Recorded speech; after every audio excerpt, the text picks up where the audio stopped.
Welcome and thank you for being here today for our big announcements. We have many speakers today, and then we'll be taking questions from members of the press. It is my pleasure to welcome to the podium HHS Secretary Robert F. Kennedy Jr.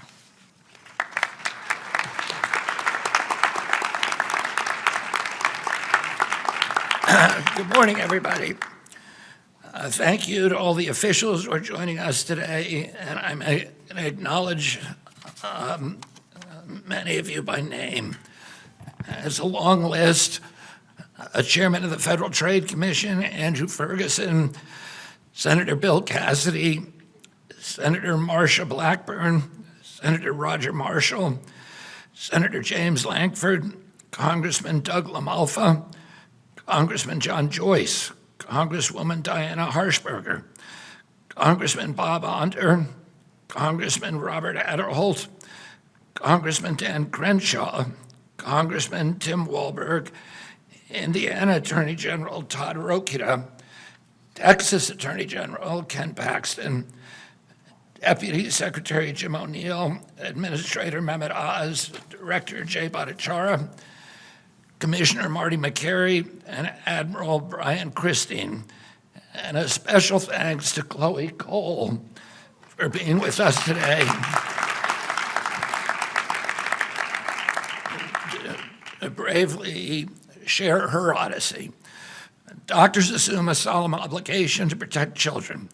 Yet doctors across the country now provide needless and irreversible sex-rejecting procedures that violate their sacred Hippocratic oath by endangering the very lives that they are sworn to safeguard. The American Medical Association, the American Academy of Pediatrics, peddled the lie that chemical and surgical sex-rejecting procedures could be good for children who suffer from gender dysphoria. They betrayed the estimated 300,000 American youth ages 13 to 17, conditioned to believe that sex can be changed. They betrayed their Hippocratic oath to do no harm. So-called gender-affirming care has inflicted lasting physical and psychological damage on vulnerable young people.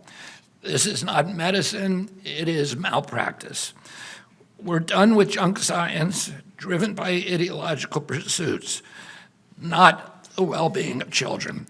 A peer-reviewed report published by the HHS Office of the Assistant Secretary for Health last month confirms that sex-rejecting procedures impose medical dangers and lasting harm on children who receive these interventions. So today we are taking 6 decisive actions, guided by gold standard science and the week 1 executive order from President Trump to protect children from chemical and surgical mutilation. This morning I signed a declaration: sex-rejecting procedures are neither safe nor effective treatment for children with gender dysphoria.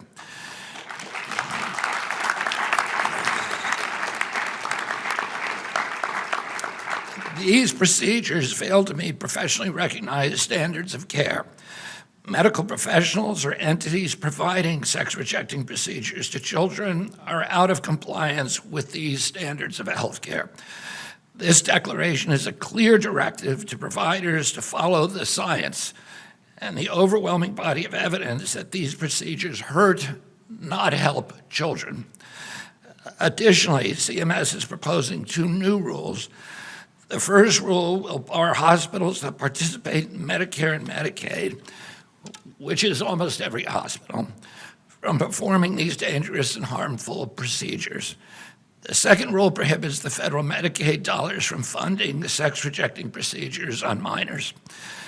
The FDA is issuing warning letters to 12 manufacturers of breast binders, which are medical devices used for purposes such as assistance in recovery from cancer-related mastectomies.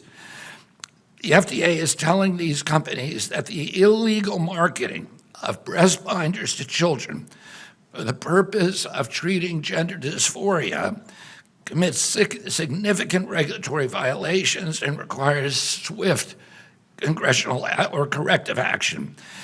If the manufacturers don't comply, they could face enforcement actions, including product seizures. Furthermore, HHS is also moving to reverse the Biden administration's attempt to include gender dysphoria within the definition of disability. My uncle, Ted Kennedy, was the primary author of the Americans with Disabilities Act and of the 1978 amendments that strengthened the Rehabilitation Act. The Biden-era amendments that designated gender dysphoria as a disability serve the commercial interest of a predatory, multi-billion-dollar industry that betrayed the original intention of those laws and gendered widespread public resentments against those laws among the American people and discredited the statutes in the public mind. These are statutes that were designed to protect the most vulnerable Americans, and the misuse of these statutes for these purposes injures the statutes themselves and injures other people who are entitled to that protection and who Americans want to see protected. Our proposed rule will reassure recipients of HHS funding that policies preventing or limiting sex-rejecting procedures do not violate disability non-discrimination requirements. Finally, our Assistant Secretary of Health, Admiral Brian Christine, today signed a public health message to inform healthcare providers, families, and policymakers that current evidence does not support claims that puberty blockers, cross-sex hormones, and surgeries are safe and effective treatments for pediatric gender dysphoria. These announcements are grounded in evidence and shaped by compassion. President Trump has made child protection a national priority. The Make Our Children Healthy Again strategy demonstrates that commitment. Sex-rejecting procedures rob children of their futures. The Maha Commission strategy report calls for an end to over-medicalization of our children.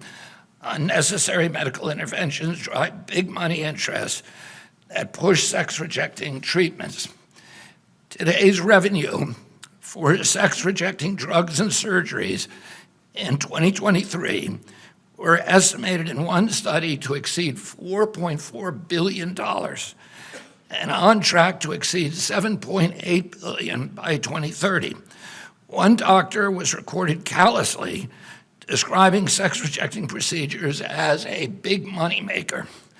Hospitals rake in millions of dollars by convincing boys and girls that a lifetime of off-label prescriptions for estrogen and testosterone blockers, chest reconstruction surgeries, and more are the only way to achieve true happiness and belonging in life.